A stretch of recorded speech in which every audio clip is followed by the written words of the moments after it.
When it comes to sporting debates, a few stand out. Cristiano Ronaldo or Lionel Messi in football, Lewis Hamilton or Michael Schumacher in F1, and, when it comes to tennis, are you team Novak Djokovic, Roger Federer or Rafael Nadal?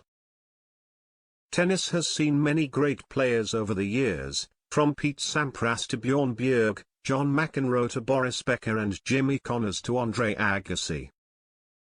But the rivalry between Djokovic, Federer and Nadal has been spectacular for over a decade, with the trio ripping up the history books by the year.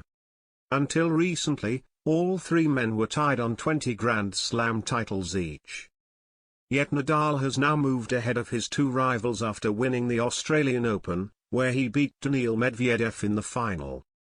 Djokovic was unable to play because of the Australian authorities, who deported him after a lengthy standoff over the coronavirus vaccine.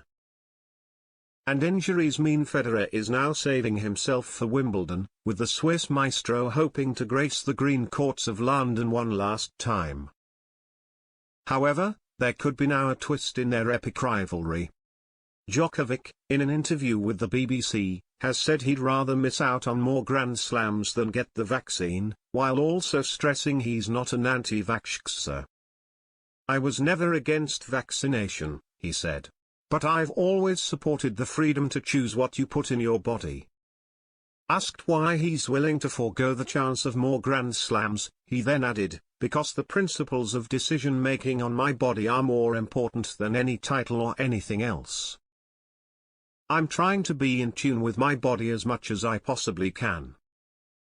Now, Djokovic could be about to settle the debate when it comes to tennis's best-ever player. Should he never play in a Grand Slam again, something that's possible given the various rules of different countries around the world, it will severely impact his slam chances. He won't, for example, be able to reel in Nadal. Though the Spaniard has had his own injury issues, the Spaniard's stunning performances down under suggests there's plenty left in the tank. And though Federer is considered by many to be a faded force, only a fool would write off the former number one winning more titles in the future. If Djokovic's chances of more majors are dented, he'll be remembered as one of sport's biggest what-if scenarios. What if, for example, he'd been able to play in Australia? What if he got the vaccine and was able to play in all Grand Slams around the world? What if he, Nadal and Federer were all able to operate on the same level playing field? If tennis does let Djokovic play at Grand Slam tournaments, then he'd be the favorite to settle the Federer and Nadal debate in a good way. By playing the sport, by doing what he does best. Yet that's a big if, and, at the current moment in time, it's uncertain what the future holds for the Serb while the saga rolls on. Also in his interview with the BBC, Djokovic admitted he found the experience in the country difficult, admitting he was really hurt.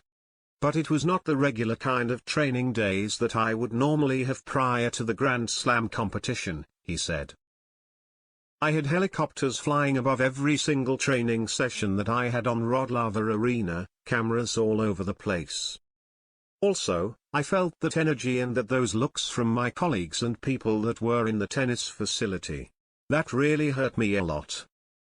And obviously, I understand that they had a perception that was based on what they were seeing from media reports. And I wasn't going out in the media, because of what was previously said in respecting the legal process and respecting the Australian Open. But at that time, I really wanted to speak to everyone and give my explanation.